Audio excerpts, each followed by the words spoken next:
Por eso es importante que usted y yo leamos y estudiemos la palabra de Dios, porque en ella vamos a encontrar la verdad sobre quién realmente es Jesús. Y eso nos va a ayudar a no hacernos en ideas, concepciones o expresiones que no se deben hacer, que no corresponden y que nada tiene que ver con quién verdaderamente es Él. ¿Están conmigo?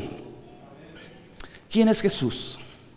Déjame decirte en esta mañana que Jesús es Dios. Jesucristo es Dios mismo. Él es el eterno creador, dice la Biblia, por quien todas las cosas que hay en este universo fueron creados por medio de Él y para Él. Él es aquel que por amor a ti, estando en la condición de Dios en los cielos, abandonó su gloria, descendió a la tierra, tomó forma de hombre, caminó entre nosotros para enseñarnos cuál era el camino que debíamos seguir, para enseñarnos no una verdad, para enseñarnos la verdad absoluta. Él entregó su vida en una cruz terrible, en una cruz dolorosa, para que tú y yo recibiéramos el perdón de Dios por nuestros delitos, por nuestros pecados, que dice la palabra, eran gravosos sobre nosotros y sentenciaban una muerte eterna, una separación eterna de Dios. Él murió para darnos salvación y una vida eterna. Pero no solamente eso, sino que al morir diga conmigo, Él llevó todas nuestras enfermedades. Él llevó, dígalo, todas nuestras enfermedades. Él llevó todas nuestras rebeliones, borró todos los pecados que habían en nuestras vidas y nos bendijo con toda bendición aquí en esta tierra y también ya en la venidera.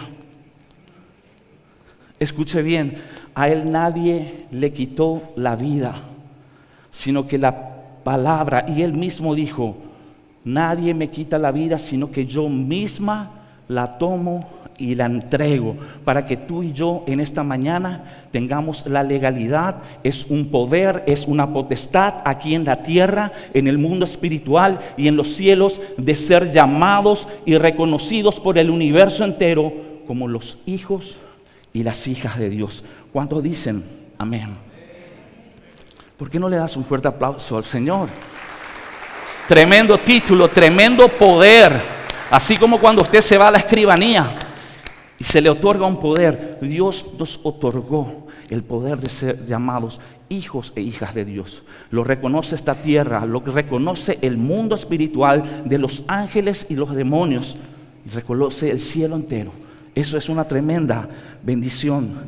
Y queridos hermanos, este es el cristianismo que usted y yo como iglesia nosotros profesamos. Mire, para muchas religiones Jesús es visto como un gran profeta. Para otras Jesús es visto como un gran revolucionario de su tiempo, y algunos lo consideran que Él fue un gran hombre bueno que murió injustamente por la ignorancia de las personas de su época.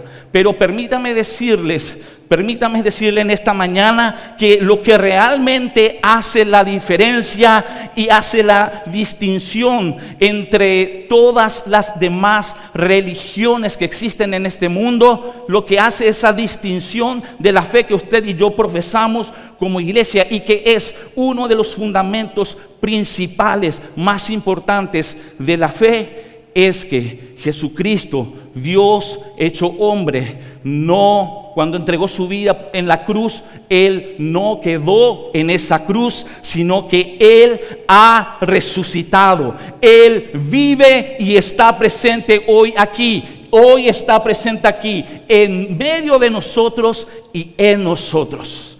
Amén. Aleluya. Jesús, al entregar su vida, morir en esa cruz por el pecado de la humanidad, no quedó en aquella cruz.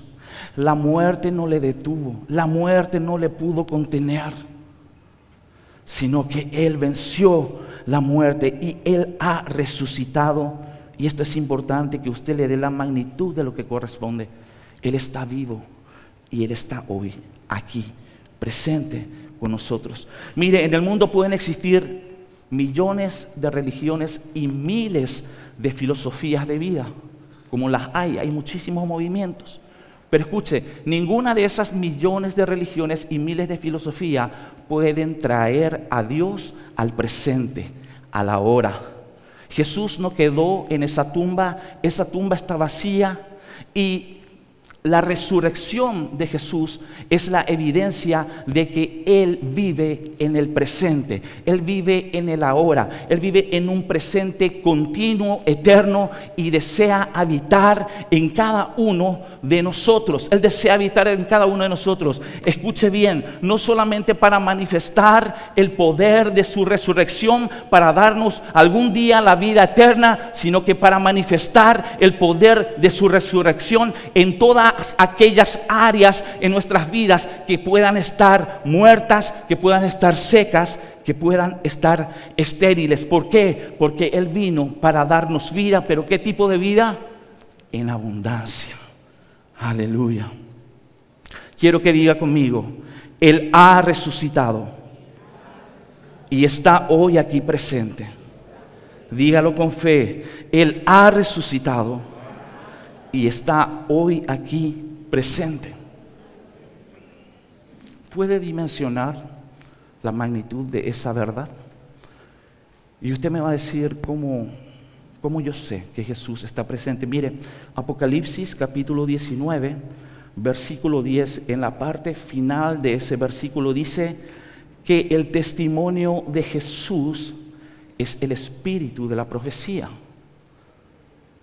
Apocalipsis capítulo 19, versículo 10 dice: el testimonio de Jesús es el espíritu de la profecía. ¿Qué tiene que ver con eso, con que Cristo está presente hoy? Lo que ese versículo quiere enseñar es que el testimonio que Jesús da en su persona es que cada una de las profecías que se hablaron del Génesis al Apocalipsis tienen pleno cumplimiento en Él. Las profecías dijeron que Cristo iba a venir y Cristo vino. Las profecías hablaron y se dijo que Cristo estaría presente hoy aquí. ¿Dónde dice eso? Mateo 28:20. Dimensione y abra su entendimiento. Jesús dijo: y he aquí, yo estoy con vosotros. Escuche bien, todos los días. Todos los días. No hay un día que el Señor no esté presente en usted, que el Señor no esté presente en su vida. Tal vez usted no lo pueda ver, tal vez para usted pasa desapercibido, pero no hay un día de excepción en su vida donde Cristo no esté cumpliendo esta palabra. Él diariamente está con usted todos los días y estará así hasta el fin del mundo. ¿Qué más significa que en Jesús está el testimonio del Espíritu de la profecía? Él dijo que volvería de nuevo y Él va a regresar por sus hijos, Él va a regresar por sus hijas, Él va a regresar por su iglesia, que es la esposa del Cordero. Amén. Aleluya. Saben, estuve pensando en estos días mientras se aproximaba la Semana Santa, que de los 365 días que tiene el año, existe un día que verdaderamente, irónicamente, es el día más oscuro, más terrible, más trágico y deprimente para Satanás. ¿Quieres saber qué día es ese? ¿Quieres saber? Ese día es hoy, es domingo de resurrección. Y lo ha sido cada domingo de resurrección por más de 2000 años. Imagínese lo que Satanás está pasando, está sufriendo al recordar que cuando él estaba crucificando a Cristo, él pensaba que le estaba ganando, él pensaba que lo estaba matando, él pensaba que lo estaba venciendo y que ya era el final. Pero ¿saben qué dice la Biblia? La Biblia dice que Jesucristo descendió a las profundidades del abismo y enfrentó cara a cara a Satanás y al reino de las tinieblas y salió victorioso públicamente. Él tomó las llaves del Hades y de la muerte, resucitó al tercer día, venció la muerte y dice la palabra que subiendo a lo alto llevó cautivo la cautividad. Amén. ¿Cuántos dicen gloria a Dios? ¿Cuántos dicen aleluya? Diga conmigo, hay poder en la resurrección. Hay poder en la resurrección. Diga una vez más conmigo el poder de la resurrección. Voy a hablar, este segmento amerita que la iglesia atienda y escuche cuidadosamente lo que el Señor está hablando. Las iglesias de Cristo en todo el mundo, en esta generación que estamos, en esta recta final, enfrentan muchas necesidades urgentes y apremiantes antes de la venida de Cristo. Una de estas necesidades urgentes y apremiantes, ¿saben cuál es? No es dinero. Es el llamado a volver a nuestro primer amor. Y muchas veces, sí, yo sé que tengo que volver al primer amor, y no le damos la dimensión, la seriedad de lo que significa eso. Este es una de las necesidades urgentes y apremiantes de la iglesia. Necesitamos volver a nuestro primer amor. Mire que cuando Dios se dirigió a la iglesia de Éfesos en capítulo 2, versículo 4 al 5, Él le exhortó a la iglesia de Éfeso a que ellos debían, era una orden, debían volver a su primer amor y a las obras que dice, a las obras primarias que eran el resultado y el fruto de ese nivel de amor al Señor. Ustedes deben volver a mi primer amor. Había una insatisfacción del Señor. Y dice, ustedes deben volver al primer amor para que puedan volver. Porque muchas veces nos llenamos de activismo, muchas veces nos llenamos nuestra agenda, pero lo estamos haciendo sin ese amor que un día sentimos, sin esa pasión, sin ese fuego que un día lo hicimos. Y la carga es pesada. Pero el Padre le estaba hablando a la iglesia de Efesios y le decía, tienen que volver al primer amor para que puedan volver a las obras primarias que hacían. Porque esas obras eran las que llegaban al corazón de Dios. Si nosotros tenemos muchas obras, pero no estamos en ese primer amor, son simplemente obras y nada más. ¿Cuál es la seriedad de este asunto? Hay una exhortación, pero también hay una advertencia. Y le dijo Dios a la iglesia de Éfeso, porque si no lo hacen, vendré, dice, y quitaré el candelabro de su lugar. ¿Qué es este candelabro? Es la presencia de Dios. Y aunque Jesús estaba hablando corporativamente a la iglesia de Éfeso, el mensaje, la exhortación y la advertencia iba en forma personal para cada uno de sus miembros. Porque yo no puedo hacer que mi hermano vuelva a su primer amor, pero yo soy sí responsable de volver al primer amor que el Padre me demanda. Porque si no, dice, voy a quitar el candelero de donde lo puse. Y usted imagínese, la vida sin el Espíritu Santo, estamos perdidos. Otra de las urgentes necesidades y apremiantes que tiene la iglesia es aprender a guardar y mantener la unidad que trabajó y hizo el Espíritu Santo. Eso ya lo he enseñado en otra ocasión. ¿Sabe por qué usted está reunido aquí? ¿Sabe quién lo trajo? ¿Quién les juntó? No ha sido usted, ha sido el Espíritu Santo. El Espíritu Santo es el que se impartió en todos los hijos de Dios y Él, dice la palabra, Él les juntó. Y la Biblia nos demanda que nosotros debemos aprender a guardar la unidad que creó el Espíritu Santo. Y eso nos lleva, hermanos, a tener que abandonar las prácticas de murmuración, las prácticas de chisme, de división y de hacer grupismo en la iglesia.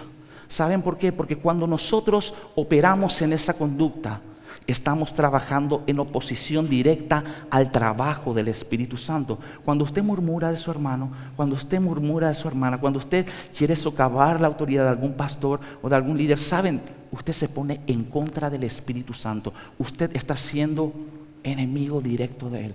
Y si nosotros no cambiamos esa actitud, déjame decirles que con total seguridad, nada va a detenerle al Espíritu Santo, pero usted corre el riesgo de ser cortado.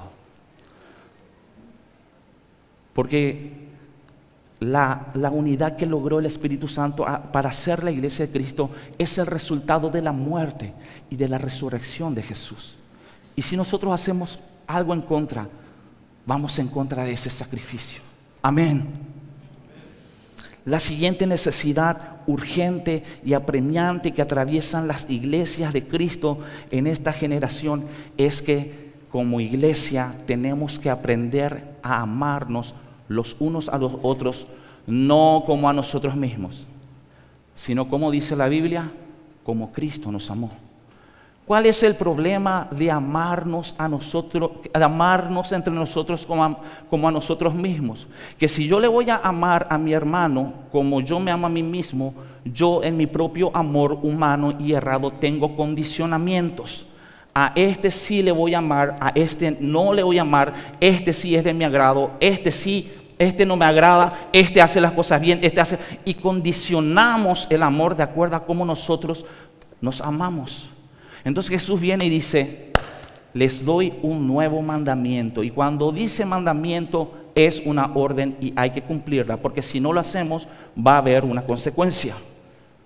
Entonces dice, ya no se amen los unos a los otros como a sí mismos, sino que como yo les he amado. ¿Y cuál es la diferencia?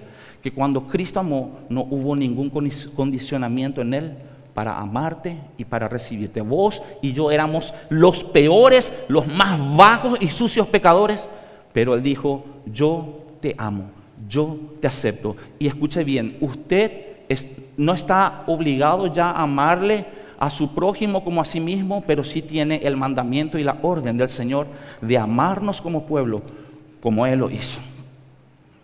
Amén. Aleluya. Otra de las urgencias apremiantes de la iglesia es volver a un despertar y a un mover del Espíritu Santo como ocurría en las iglesias primitivas. ¿Usted alguna vez se preguntó por qué antes sí y por qué ahora no? Yo me he preguntado muchas veces. Amén. Sin embargo, entre todas estas necesidades urgentes y apremiantes, una de las mayores necesidades del cristianismo, de la iglesia de Cristo, escuche bien, es retornar al fundamento de conocer y experimentar el poder de la resurrección. ¿Cuántos sabían que el poder de la resurrección es uno de los fundamentos de la iglesia de Cristo? Amén. Este es un punto de referencia muy importante para que como iglesia podamos experimentar lo sobrenatural de Dios, para que podamos experimentar los milagros, los prodigios aquí en la iglesia de Cristo. Mire, la iglesia primitiva se fundó y nació. La iglesia primitiva se fundó y nació en el poder de la resurrección. Y le voy a explicar ¿qué significa esto? La iglesia primitiva de Cristo nació en el poder de la resurrección. Por eso es que los milagros, las señales, las sanidades sobre enfermedades imposibles de curar, humanas, y el resucitar muertos, era algo normal en ese tiempo. Era algo normal, no era algo extraño. Hago una pregunta. Después de Cristo, ¿hubo alguno que haya resucitado un muerto? ¿Qué dicen? ¿Saben qué? Sí hubo. La Biblia registra que Pedro resucitó a una mujer que se llamaba Tabita, que era conocida como Dorcas. Y Pablo resucitó a un joven llamado Eutico. Eutico, correcto. Y mire, es por eso que Jesús dijo, y estas señales, estaba hablando de este tipo de manifestación, sanidad, milagro, liberación, prodigios, resurrección de muertos. Dice, y estas señales seguirán, ¿a quién? a los que creyeren. Lo que pasa es que la iglesia, al no entrar en el nivel de santidad, en el nivel de condicionamiento de lo que Dios espera como hijos, ha perdido fuerza, ha perdido poder y le ha llevado a la iglesia a interpretar que ese versículo es algo que ya no se ajusta para este tiempo, sino que estas señales seguían a las personas que recibieron este mensaje del Señor y ya no a nosotros. Y eso es una terrible, mala interpretación. Porque la Biblia dice, y estas señales seguirán. ¿Qué quiere decir? Tal vez usted siempre escuchó como que estas señales a alguien le va a seguir. No, es así de simple y sencillo como suena. Estas señales seguirán. ¿Puede entender lo que significa eso? Estas señales seguirán. ¿Quiere entender mejor? Estas señales seguirán funcionando. Estas señales seguirán ejecutándose. ¿En quiénes? En aquellos que creen. Por eso cuando usted escuche a algún predicador o algún hermano que diga, saben que los milagros ya no es para este tiempo, dele la razón. Su fe no le permite experimentar, pero usted y yo creemos que Dios no cambia, que en Él no hay sombra de variación, que Él sigue siendo el mismo de ayer, hoy y siempre. ¿Cuántos dicen amén? Si usted dice amén, déle un fuerte aplauso porque es una buena noticia.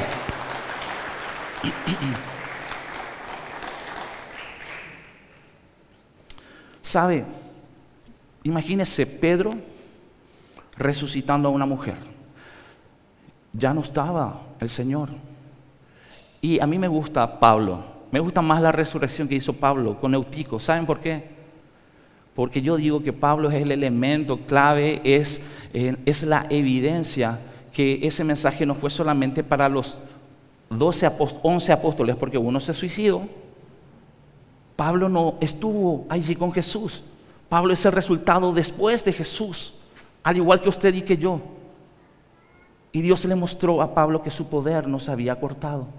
Y vemos eso. Ahora, ¿por qué ocurría esto en la iglesia? Sanidades milagrosas.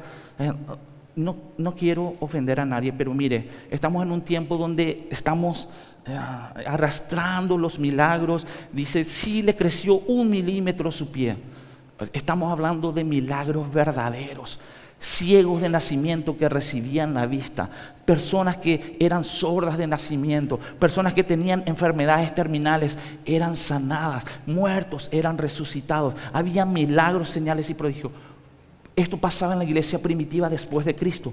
¿Por qué? Escuche bien, porque estas cosas manifestaban la continuidad del poder de Cristo después de la resurrección. Vuelvo a repetir, porque estas cosas, los milagros, las manifestaciones, las sanidades, que los muertos resucitaran, todo esto ocurría porque estas cosas manifestaban la continuidad del poder de Cristo después de la resurrección. Ahora, este es el fundamento del poder de la resurrección. ¿Qué pasa cuando la iglesia pierde este fundamento?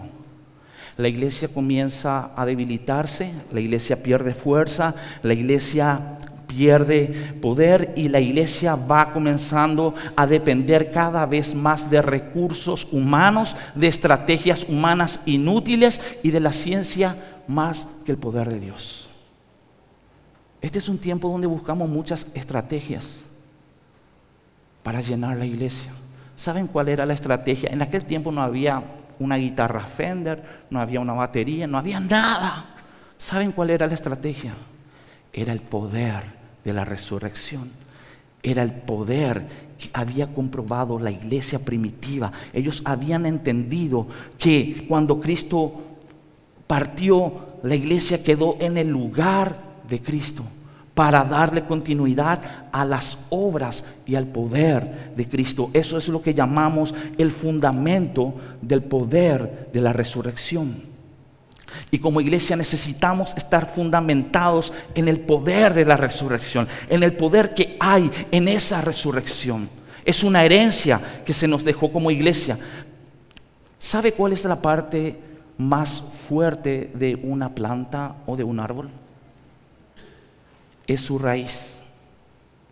¿Cuál es la parte más sólida, más fuerte de un edificio? Es su simiente, es su fundamento. Iglesia, así también es el fundamento del poder de la resurrección. Si nosotros no nos fundamentamos sobre el principio, sobre el fundamento del poder de la resurrección, vamos a ser una iglesia débil, una iglesia que solamente puede dar testimonios hablando. Pero mire lo que dice el libro de Hechos capítulo 4, versículo 33.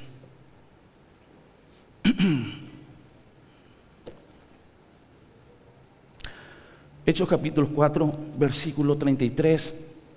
Dice, con gran poder, diga conmigo, con gran poder, los apóstoles daban testimonio de la resurrección del Señor Jesús, y abundante gracia, diga conmigo, abundante gracia, eran sobre todos ellos.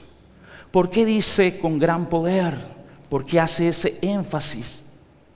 Porque no era solo con palabras, era con manifestación del poder de Dios. Amén. Ahora, quiero que aprendamos un concepto sobre la palabra resurrección. Vamos a quitarle todo el contexto teológico, bíblico, religioso, y vamos a aprender un poquitito el concepto de la palabra resurrección, su etimología. ¿Saben para qué vamos a hacer esto? Para poder dimensionar qué implica la resurrección que Cristo hizo. La palabra resurrección proviene del latín resurrectio. La palabra resurrección proviene del latín resurrectio. ¿Qué significa resurrectio? Volver a levantarse, volver a surgir. Amén. Etimológicamente la palabra resurrección significa significa hacia atrás, de nuevo, repetir, y surgere es levantarse y surgir. Resurrectio significa volver a levantarse, volver a surgir. Quiero que diga conmigo, resurrección significa volver a levantarse y volver a resurgir. ¿Qué quiero decir con esto? Quiero decir que la resurrección no se limita solamente a resucitarle a una persona de entre los muertos, sino que la resurrección tiene que ver con que se levante de nuevo algo, con volver a surgir, volver a un despertar nuevo, volver a traer a la vida algo que ya estaba muerto. Déjame decirte en esta mañana que la resurrección de Cristo no se limitó solamente a su cuerpo volviendo de la muerte a la vida, sino que cuando Cristo resucitó, Él hizo posible también que todo lo que en el hombre y en el mundo estaba muerto pudiera ser restaurado, pudiera ser levantado y pudiera ser resurgido. Cuando Cristo resucitó entre los muertos, Él no solamente resucitó para algún día darnos vida eterna. Cuando Cristo resucitó, Él resucitó para que tu corazón que fue destruido, para que tu corazón que fue profundamente lastimado, volviera a latir, volviera a vivir. Él resucitó para que tu familia que está destruida volviera a levantarse. Él resucitó para que tu hijo, tu hija que está en perdición, volvieran a resurgir y tener una oportunidad para hacer algo grande y maravilloso. Él resucitó para resurgir y vivificar tu tierra, tus finanzas, no solamente en tu generación, sino en la generación de tus hijos. Eso es lo que implica la resurrección que Cristo hizo. Pero como dijo el pastor, muchas veces la resurrección de Cristo nosotros no lo vivimos como un fundamento, sino que lo vivimos como una tradición, como el día de hoy millones de personas en el mundo lo están viviendo. Se recuerdan de la resurrección solamente en Semana Santa. ¿Y saben qué? Dios no nos llamó a ser santos una semana, Dios nos llamó a ser santos todos los días. Amén. Aleluya. ¿Sabe qué es la resurrección de Cristo, iglesia? Quiero que usted entienda y aprenda y se lleve esto dentro de su corazón.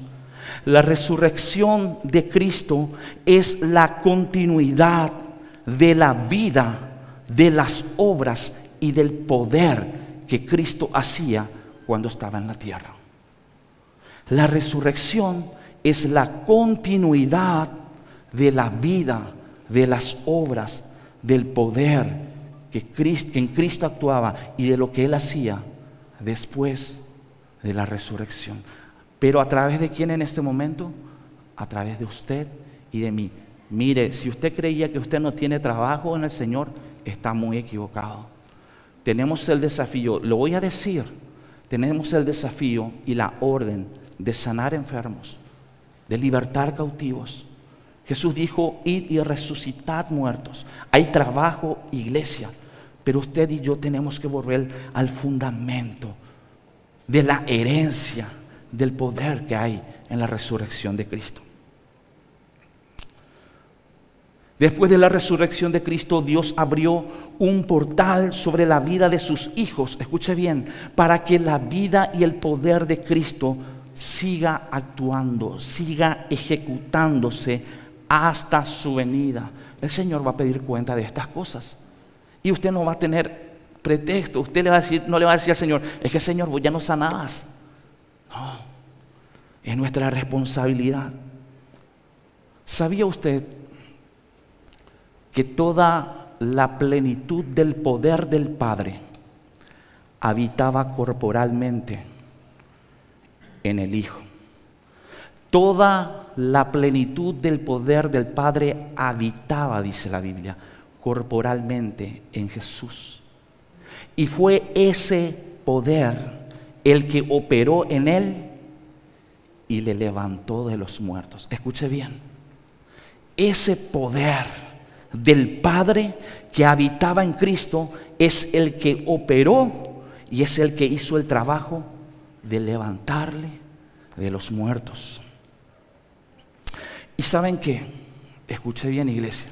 No solo para resucitarle, sino que también dice su palabra para levantarle y sentarle a la diestra de Dios, a su diestra, sobre todo principado, sobre toda autoridad y señorío. Y escuche bien, porque lo puse en negritas, sobre todo nombre que se nombra en este siglo y en el venidero, y sometió todas las cosas bajo sus pies, bajo los pies de Jesús. Escuche bien, para bien de la iglesia, la cual es su cuerpo. Mire, voy a leer en la versión PDT. Voy a leer en la versión PDT, Efesios capítulo 1, del 21 al 23. Escuche lo que dice. Dios ha puesto a Cristo, dice, por encima de cualquier gobernante, autoridad, poder y dominio, tanto en este mundo como en el que está por venir. En otras versiones dice que Dios le puso a Cristo sobre todo principado y potestad. Muchas veces cuando nosotros escuchamos el término de principado y potestad pensamos solamente en los demonios. Créame que el reino de Dios es mucho más expansivo de lo que podamos imaginar, y hay principados que se encargan de controlar ciertos aspectos del mundo. Esos son principados y también son potestades. También hay principados y potestades en el reino del Señor, y también hay principados y potestades en el reino de las tinieblas. Pero dice que el Padre le puso sobre todos ellos. Y le puso sobre todo nombre que se nombra en este siglo y en este siglo y en el venidero. Amén. Y le dio autoridad y señorío.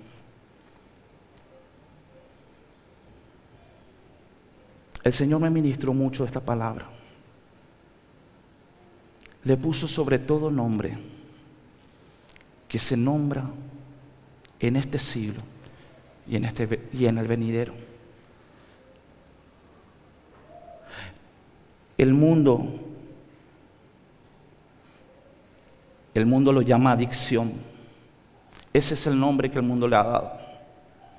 Pero déjame decirte hoy que hay un nombre que está por encima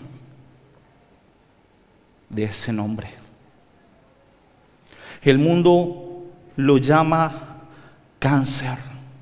Ese es su nombre. Pero déjame decirte en esta mañana, hay esperanza para ti, tú que me estás escuchando o que me estás viendo, porque hay un nombre que está encima de ese nombre. El mundo lo llama VIH, SIDA, pero hay un nombre que gobierna y está por encima de ese nombre. El mundo lo llama divorcio, pero déjame decirte en esta mañana que hay un nombre que es sobre todo nombre, en el cual en ese nombre están sujetas todas las cosas. El mundo lo llama fracaso financiero, el mundo lo llama bancarrota, pero hay un nombre que está encima de ese nombre, y en ese nombre tenemos autoridad, porque dice la palabra que Dios le exaltó hasta lo sumo y le dio un nombre que es sobre todo nombre, y le puso por cabeza de quién, dice, de la iglesia, que es su cuerpo. ¿Para qué le dio toda esta autoridad? Diga conmigo, para beneficio. Diga conmigo, para beneficio de sus hijos. Así que hay esperanza en esta mañana para usted.